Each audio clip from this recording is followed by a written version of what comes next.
Hey there, today we're going to make favas. Something, I believe in English they're called broad beans, but I'm going to go ahead and research it and then I'll just type it in after doing the video. These are the favas, and I really do believe they're called broad beans in English, dried broad beans, but like I said, I'll check on the name and then type it in. These are dried. Obviously, you can tell they're dried. What I did was I put them in water to soak. Usually, you soak them overnight. Like with any type of dried legumes, you should soak overnight. But to make the process a little quicker, what you can do is you can throw in a tablespoon or two of baking soda with the water and just let it set for about an hour and a half. Rinse them off and they're good to go. You can tell the difference of after they've been soaked a little bit, how much they've grown. Anywho, what we're going to do is, it's real easy to make. What you do is you get your pan, some oil, some, a little bit more than I wanted, but that's okay. Okay, we're going to get the oil going. We're going to throw in, as you can see, I've diced, quartered a tomato,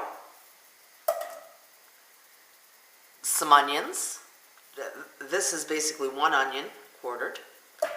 I'm going to throw it in there, okay? I'm just going to go ahead and give it a quick stir, because I really don't need them to saute or to cook, just to heat up the oil a little bit.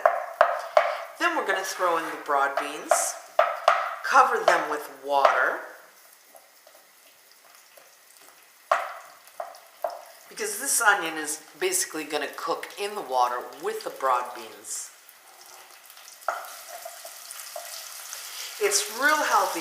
Basically, what we're going to do with that is we're going to get it down to almost a mashed potato consistency and then mix it in with pasta.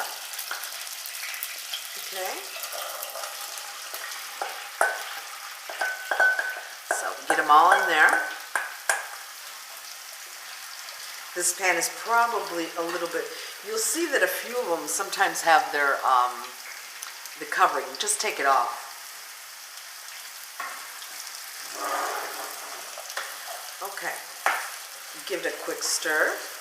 This pan is probably a little bit, probably should have used a higher pan. This is a little too shallow.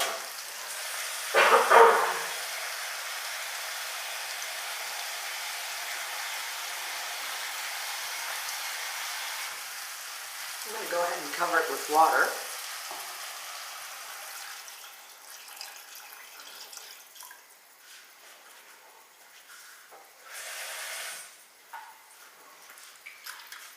Okay, now I'm going to add a little bit of salt to it.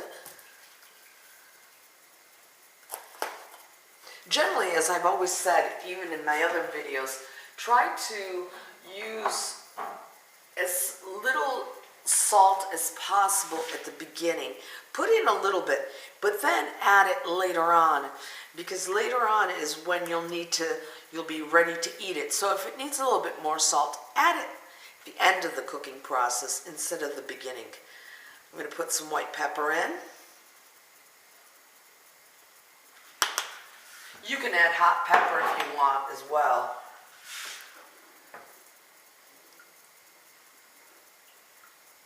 Give it a stir.